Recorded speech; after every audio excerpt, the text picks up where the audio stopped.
Hi guys, welcome to our channel mister Sisindri. Bigg Boss Telugu season 8 ఆసక్తికరమైన సంఘటనలతో అనుక్షణం ఉత్కంఠతను రేకెత్తిస్తూ ముందుకు సాగుతుంది. ఇక బిగ్ బాస్ హౌస్లో యష్మి కన్నీళ్ల వర్షం కురిపిస్తుంది. నేను ఉండలేను, నా వల్ల కావడం లేదు బిగ్ బాస్ అంటూ యష్మి తీవ్రమైన ఆవేదన చెందుతుంది.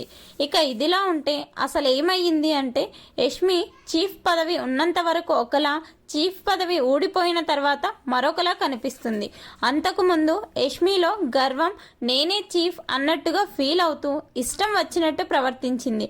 దీనితో యష్మికి ఈ వీక్ నామినేషన్స్లో కంటెస్టెంట్స్ చుక్కలు చూపించారు. చీఫ్గా ఉన్నప్పుడు బయాస్డ్గా ఉన్నావు, గర్వం ఎక్కువగా కనిపించింది అంటూ నామినేట్ చేశారు. దీనితో నామినేషన్ సమయంలోనే చివర్లో యష్మి కన్నీళ్లు పెట్టుకుంది. ఆ తర్వాత మణికంఠ వచ్చి యష్మికి సారీ చెప్పి వెళ్ళాడు. ఆ తర్వాత యష్మి ఒంటరిగా మాట్లాడుకుంటూ ఎమోషనల్ అయ్యి మరోసారి కన్నీళ్లు పెట్టుకుంది.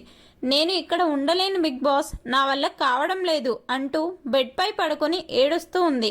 యష్మి గత 2 వారాలుగా హౌస్లో రాణిలా తిరిగి ఒక్కసారిగా చీఫ్ పదవి పోవడంతో పాటుగా హౌస్లో ఈ వీక్ ఎక్కువగా నామినేషన్స్ రావడంతో యష్మి ఒక్కసారిగా లో అయ్యి ఒంటరిగా ఫీల్ అయ్యి కన్నీళ్లు పెట్టుకుంది.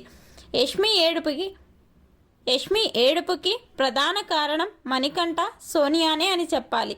సోనియా మాటకి మాట పెంచుకుంటూ పోయి యష్మిని ట్రిగ్గర్ చేసి రెచ్చిపోయేలా చేసింది. వీటిని గుర్తు చేసుకొని నేను ఎక్కడ ఎలిమినేట్ అవుతానో అన్న భయంతో యష్మి కన్నీళ్లు పెట్టుకుంది. యష్మి నేను ఉండలేను బిగ్ బాస్, నా వల్ల కాదు అంటూ కన్నీళ్లు పెట్టుకోవడంపై మీ అభిప్రాయాన్ని కమెంట్స్ రూపంలో తెలపండి. Please subscribe our channel mister సిసింద్రి.